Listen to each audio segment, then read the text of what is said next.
Most people who even passively observe trains will know that their movements are typically controlled by signals. Similar to automotive traffic signals on roads, they use colored lights to tell trains when it is safe to proceed through certain sections of track. However, in some lesser used parts of the railroad, there are no signals whatsoever.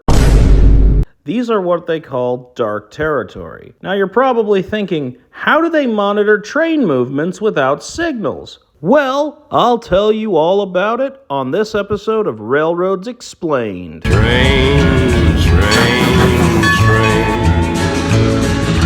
I've got a thing about trains.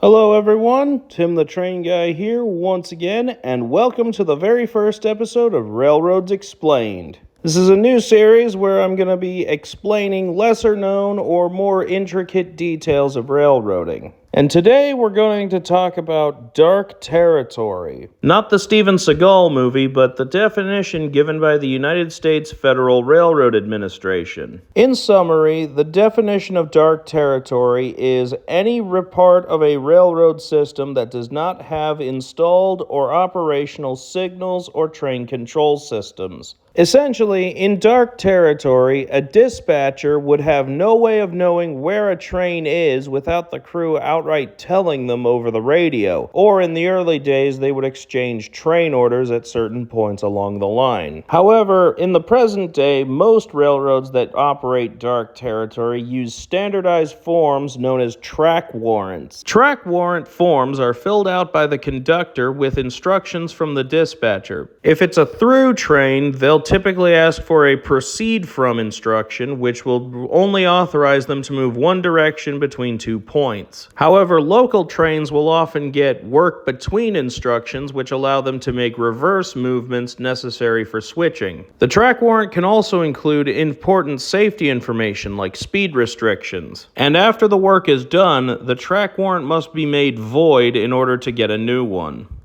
Many railroads operate small portions of dark territory. BNSF, for example, operates dark territory between Phoenix and Williams in Arizona.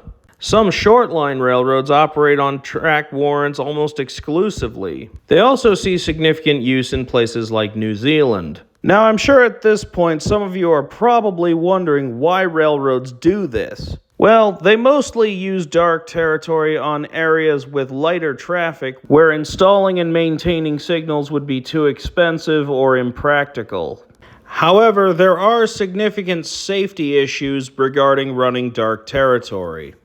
Because in addition to not having signals, they also have no way of knowing exact position of trains or switch alignment. These issues would be put on full display in January of 2005 in Graniteville, South Carolina, where on January 6, 2005, a Norfolk Southern freight train collided with a parked local train near the Avondale Mills.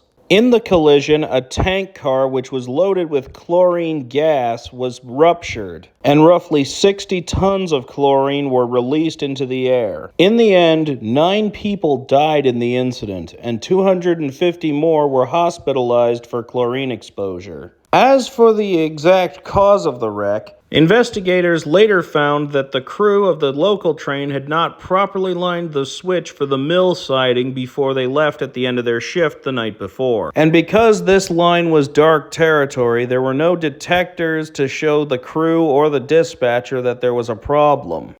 And though Graniteville did expose some major safety risks with running dark territory, it also led to the development and implementation of new technology to improve safety, like positive train control, or PTC, and new wireless line-side detectors for things like broken track. Regardless, dark territory and track warrant control don't seem like they're going anywhere for the time being. But hopefully as technology improves, so too will their safety. And with that, as always, thank you all for watching. I'm Tim the Train Guy, and I'll see you in the next episode of Railroads Explained.